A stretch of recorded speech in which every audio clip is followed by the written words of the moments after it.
제가 1절 하겠습니다. 그때 예수께서 갈릴리 나사렛으로부터 와서 요단강에서 요한에게 세례를 받으시고 물에서 올라오실 새 하늘이 갈라지는 과 성령이 그들을 잡사하시는 내려다 주시더니 11절 같이 읽겠습니다. 하늘로부터 소리가 나기를 너는 내 사랑하는 아들이라 내가 너를 기뻐하노라 하시니라. 아멘. 기도하겠습니다. 하나님 아버지 감사합니다. 여러 가지 환경이 여의치 않아서 자꾸 청년의 때에 하나님을 섬기라 하였습니다. 이 중요한 시기에 예배가 자꾸 이렇게 밀려나고 있는 가운데 있습니다. 최적의 환경이 되지 않을지라도 청년들에게 어느 곳에든지 하나님 의지할 수 있는 믿음을 허락하여 주셔서 신실한 믿음 갖게 해주시고 우리는 우리의 갈 길을 알지 못하오니 하나님께서 원하시는 하나님의 영광을 위해서 날마다 사용하시고 붙들어 인도하여 주시옵소서. 하나님을 더욱더 깊이 공부하고 또 알아가는 가운데 영생의 그 빛이 더욱더 환하여지는 귀한 시간 되게 하여 주소서.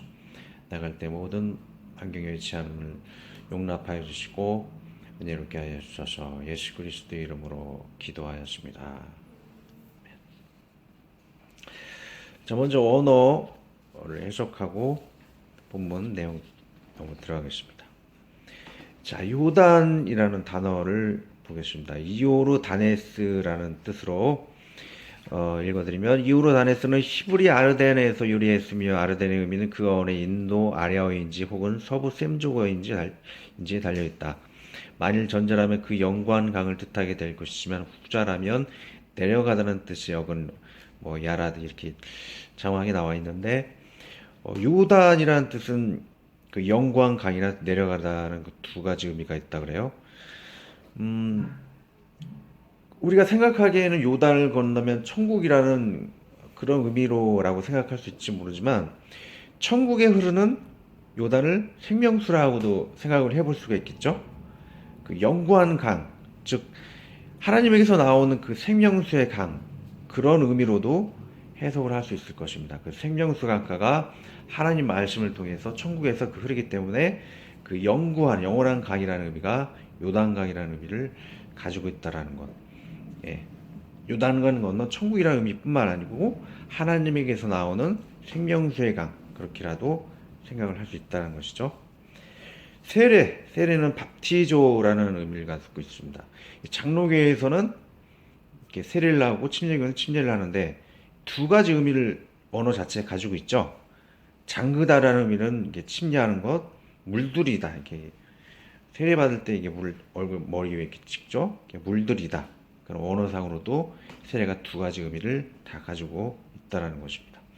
또 다른 뜻으로는 멸망시키다.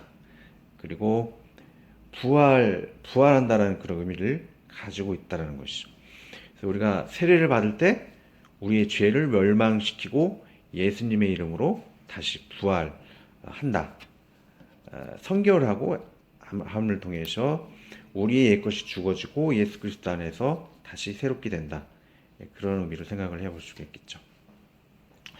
사랑하는은 단 하나의 유일한 의미를 가지고 있습니다. 오래전에 제가 얘기했었죠. 독생자의 의미가 유일한 또 단 하나의 그런 의미를 가지고 있다 그랬죠. 또 모노게라스라는 이 의미하고 아가페토스라는 사랑하는 이 의미하고 좀 많이 비슷한 것을 볼 수가 있습니다. 하나님께서 이 아들 예수님에게 너는 유일한 아들이다. 단 하나의 아들이다. 그렇게 사랑을 표현하고 있는 것을 볼 수가 있습니다. 그 유일한이라는 의미는 죄성을 이어받은 그 많은 인간하고 달리 그 예수님은 그 죄성을 이어받지 않은 그런 새로운 아담으로서 그런 유일한 존재라고 생각을 해볼 수 있다고 그랬습니다. 또 하나님께서 예수님에게 기뻐하다라고 이렇게 얘기를 했는데 기뻐하다는 선택하다 또는 준비하다 이런 의미를 가지고 있습니다. 9절 첫 번째 구절 나누도록 하겠습니다. 그때 예수께서 갈릴리 나사렛으로부터 와서 요단강에서 요한에게 세례를 받으시고 라고 그랬는데 갈릴리를 한번 주목을 해볼게요. 어, 예수님은 갈릴리 출신이라 그랬는데 그 예수님은 우리가 일반적으로 생각하는 그런 집 짓는 목수가 아니었다는 것이죠. 바울은 집 짓는 그런 목수였는데 갈릴리에서는 배가 떠다니기 때문에 그 배를 제작하는 그런 목수였다 그래요. 그래서 우리 인생의 항해를 배를 타고 항해하는 것을 비유하지 않습니까? 목수이셨기 때문에 인생의 항해를 하는 그런 우리 인간들의 마음을 좀 더 잘 이해하지 않으셨을까라는 그런 생각을 해보게 됩니다. 또 예수님은 이 갈릴리 출신이라 그래요. 가룟 유다를 제외하고 모두 다 갈릴리 근처에서 태어나셔서 함께 연고가 다 있으신 분이시죠. 그렇기 때문에 한 마음과 한 정서로서 하나님을 하는데 더욱더 유익되지 않았나 그런 생각을 해보게 됩니다.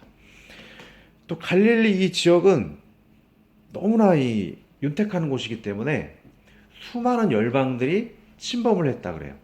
그러다 보니까는 혼혈 민족이 많겠죠. 722년에는 북이스라엘이 망할 때에 지금의 시리아죠. 그 당시에는 아수르의 공격을 받아서 혼혈 민족이 굉장히 많았다 그래요. 근데 이스라엘에서는 유대인들 특히 이 자기 피를 굉장히 중요시하기 때문에 혼혈 민족인 이 갈릴리 사람들을 굉장히 천시하였다 그럽니다. 그 유대 그 지역에서는 자기 혈통을 잘 보존했지만 갈릴리는 그러지 못해서 좀 멸시하는 그런 경향이 있었죠. 하지만 하나님은 그런 걸 따지지 않고 어느 계층에 있는 사람들이라든지 겸손한 자를 들어서 사용하시는 것을 볼 수가 있습니다. 또 지리적인 환경을 하나 더 살펴보자면 이 갈릴리 강은 바다라고도 하는데 그 히브리어의 단어 자체에는 간이라는 그런 단어가 없대요. 그래서 이스라엘 사람들은 갈릴리 바다. 그래서 갈릴리 바다 그러면 짜지 않을까 갈릴리족이 그 물이 짜지 않을까라고 생각할지 모르지만 갈릴리에서 생성되는 물은 헤르몬산에서 눈이 녹아서 흐르는 거라 그래요. 그래서 짤까요, 짜지 않을까요? 산에서 내려오는 물이기 때문에 그 갈릴리의 물은 짜지 않겠죠. 그 짜지 않기 때문에 그 지역에 있는 곳에는 굉장히 많은 열매들이 풍성하겠죠. 짠 그런 지역에서는 열매들이라든지 이렇게 논농사를 할 수가 없어요. 밭농사, 농사 할 수가 없는데 짜지 않은 물이 고여있기 때문에 수많은 열매들과 이렇게 농사들이 지어지고 풍성한 곳이라고 볼 수 있겠죠. 이런 아름다운 환경 가운데서 예수님과 그의 주님의 제자들은 자라면서 그의 정서가 더욱더 좀 아름답지 않았나 그런 생각을 해보게 됩니다. 그리고 이 갈릴리 사람들의 마음이 시편 1편에 여호와 하나님을 주야로 묵상함으로 말미암아 시냇가에 심겨진 나무와 같이 그런 또 아름다운 신앙에 성장하는 그런 것이 비유를 할 수 있을 것입니다. 날마다 깨끗한 물을 공급받아 성장하는 믿음처럼 하나님께서 나오는 그 생명수의 말씀을 날마다 우리가 가까이 함으로 말미암아 풍성하고 아름다운 신앙의 삶을 살 수 있어야 할 것입니다. 자, 10절에 보면 세리에 대한 10절, 11절은 세리에 대해서 또 예수님이 세리에 대해서 이야기를 하시죠. 곧 불에서 올라오실새 하늘이 갈라짐과 성령이 비둘기같이 자기에게 내려오심을 보시더니. 자, 세리는 아까 멸망시키다라는 의미를 가지고 있다고 그랬어요. 옛날에 그 죄를 다 멸망시키고 이제는 이렇게 생명을 상징하고 있다고 그랬죠. 물을 뒤집어 씌고 다시 일어서기 때문에 예수님의 이름으로 부활을 의미하겠죠. 자, 근데 우리가 한번 주목할 사실이 있어요. 자, 멸망시키다, 우리의 죄를 멸망시키다. 세례를 받는 사람들의 그 조건 하나는 자신의 죄가 있기 때문에 자신의 죄를 멸망시키기 위해서 세례를 받는다라는 의미가 있어요. 자, 근데 예수님은 세례를 받을 필요가 있을까요? 죄가 없기 때문에 어쩌면 세례를 받을 필요가 없다라는 것이죠. 이렇게 물에 잠기면서 그러면 세례를 받으면서 죄를 멸망시키다라는 그런 의미가 있기 때문에 예수님은 세례를 어쩌면 받을 필요가 없다라는 것입니다. 근데 예수님이 세례를 받게 되었어요. 자, 그것은 뭘 의미할까요? 예수님이 죄가 없기 때문에 자신의 죄가 아니고 모든 인류의 죄를 대신 멸망시키기 위해서 세례를 받았다라고 볼 수가 있다는 것이죠. 예수님이 인간들의 죄를 대신 뒤집어쓰고 멸망시키기 위해서 세례를 받았다. 받을 필요가 없는 의인인데도 불구하고 받았다라는 것이죠. 자, 이와 관련된 구절이 이사야서 53장 12절에 있습니다. 자, 예수님은 인간의 죄를 대신하셨다라는 그 관련된 구절을 읽어드리겠습니다. 이러므로 내가 그로 존귀한 자와 함께 분깃을 얻게 하며 강한 자와 함께 탈취한 것을 나누게 하리니 이는 그가 자기 영혼을 버려 사망에 이르게 하며 범죄자 중 하나로 헤아림을 입었음이라. 그러나 실상은 그가 많은 사람의 죄를 지며 범죄자를 위하여 기도하였느니라 하시니라. 자, 했던 것처럼 범죄자를 위해서 기도하고 우리 대신하기 위해 세례를 받았다는 것이죠. 그 외에도 세례라는 또 다른 의미가 있어요. 하나님 아버지께 내가 헌신과 복종의 의식을 가져야 한다는 것이죠. 세례를 통해서 성부 아버지 하나님께 제가 복종하겠습니다. 그런 또 상징적인 의미가 있기 때문에 예수님은 또 모범을 보이기 위해서 우리 모든 성도들이 아버지 하나님께 복종하기 위해서 그런 친히 세례를 받았다라는 것이죠. 자, 이런 의미에서 두 가지 의미에서 세례를 받았습니다. 11번 11절 하늘로서 소리가 나기를 너는 내 사랑하는 아들이라 내가 너를 기뻐하노라 하시니라. 그렇죠? 자, 하나님께서 세례 받음에 대해서 내 아들 예수가 인간의 죄를 대신 속죄하는 것 또한 나에게 순종한다라는 그런 의식으로 세례 받는 거에 대해서 인증을 하신 거예요. 내가 인정하노라. 너는 내 사랑하는 아들이라. 그것을 인증하는 그런 하나님의 그 음성이 사랑하는 아들이라고 이렇게 표현하신 것을 볼 수가 있습니다. 자, 예수님을 하나님이 인정하시는 거죠. 자, 오늘 나눴던 이 세 가지 구절을 통해서 굉장히 중요한 점을 하나 기억해야 할 것은 삼위일체를 가장 잘 표현하고 있는 구절이 이 세 구절이라는 것이죠. 성부 하나님께서 위에 계시기 때문에 내 기뻐하는 자녀라고 얘기를 하셨고 이 땅에서 예수님이 계셨고 성령 하나님이 중간에 내려오셨기 때문에 성부와 성자 성령이 원래는 분리되어 있는 그런 존재라는 것을 볼 수가 있습니다. 근데 서로 이렇게 분열하고 그런 다투지 않는 서로가 하나 되는 그런 것이 세례를 통해서 하나가 되는 또 모습을 볼 수 있다라는 것이죠. 이 삼위 세 분의 하나님께서 하나가 되신다라는 것을 잘 표현하고 있는 것이 이 10절, 11절 그 구절이죠. 이 삼위일체 하나님이 관련된 구절을 찾아보면 우리가 잘 알듯이 요한복음 10장 30절에 나와 아버지는 하나이시라 하신데 요한 1서 5장 8절을 보면 증거하는 이가 셋이니 성령과 물과 피라 또한 이 셋이 합하여 하나이니라 했던 것처럼 이 세 분이 또 하나라는 것이죠. 자, 근데 다른 점은 우리 인간들은 주님 안에서 하나라고는 하지만 이렇게 많이 분열할 때가 있어요. 갈등을 분열할 때가 있지만 이 세 분은 절대 분열할 수가 없죠. 인간과 다른 하나의 그런 상징적인 의미라고 할 수 있을 것입니다. 그래서 신학적 표현으로는 사용이죠. 하는 일마다 하시는 일이 다르죠. 사용론적 관점에서는 세 분, 삼위이고 존재론적 관점에서는 일체의 하나라고 표현을 하고 있죠.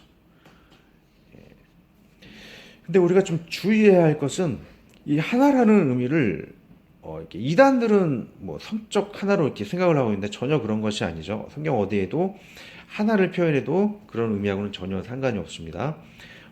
이렇게 생각과 마음이 이렇게 하나가 된다는 것이죠. 그래서 분열하지 않는 그런 하나를 의미하는 것이 성적인 의미하고는 상관이 없습니다. 이거를 이용해 가지고 이 정명석부터 해가지고 많은 사이비들이 그렇게 타락하는 모습들을 보이고 있습니다. 전혀 그하고는 상관이 없는데 그렇게 적용하는 것을 보입니다. 또 성경을 잘못 생각하는, 잘못 해석하는 또 부류가 있다면 예수님 당시에 그 로마 병정들이에요. 그 성찬식을 하면서 예수님의 말씀을 상징하는 것이 그 떡과 포도주였죠. 그것은 예수님께 믿음으로 나아가는 것이 떡과 포도주를 상징하는 것인데 그것을 잘못 이해를 해가지고 로마 병정들이 그 황제들에게 왕에게 이야기했죠. 그 기독교는 사람들의 피와 살을 뜯는 그런 살인 종교라고 왜곡된 그런 소문들이 퍼져서 또 네로한테 또 많은 핍박을 받는 그런 기본적인 그런 잘못된 정보를 전달받기도 하였습니다. 자, 우리가 이걸 봤을 때 우리가 성경을 해석할 때에 두 가지 관점이 있어요. 첫째는 이 로마의 그 무식한 사람들처럼 성경을 너무 몰랐다라는 것이죠. 성경을 해석함에 있어서 매일 말씀을 묵상함을 통해 가지고 성경을 많이 알아야 된다는 것. 두 번째는 성령님의 조명이 있어야 되겠죠. 우리 마음대로 그 성경을 해석하는 것이 아니고 성령의 인도함을 받기 위해 먼저 기도함을 통해서 악령이 아닌 성령의 인도함을 받아서 바로 해석할 수 있도록 해야 할 것입니다. 자, 한 가지 더 생각할 것은 하나님께서 너는 내 사랑하는 아들이라 이렇게 하는 것은 예수님만을 향해서 그렇게 외치는 것이 아니시죠. 우리가 하나님께 나오고 하나님을 주로 고백할 때에 하나님도 너는 내 사랑하는 딸이라고 이렇게 주님도 기뻐하실 것입니다. 주님을 향한 신앙 고백과 찬양을 날마다 잊지 아니함으로 하나님 안에 거해야 하겠죠. 자, 축복의 말씀 하나 남기고 마치도록 하겠습니다. 다니엘서 12장 13절에 이런 얘기가 있습니다. 너는 가서 마지막을 기다리라. 이는 내가 평안히 쉬다가 끝날에는 내 업을 누릴 것임이니라. 하나님의 때를 기다리는 자에게 영생의 천국의 축복의 업을 누리게 할 것입니다. 늘 하나님 안에 거하시기를 예수님의 이름으로 축복합니다.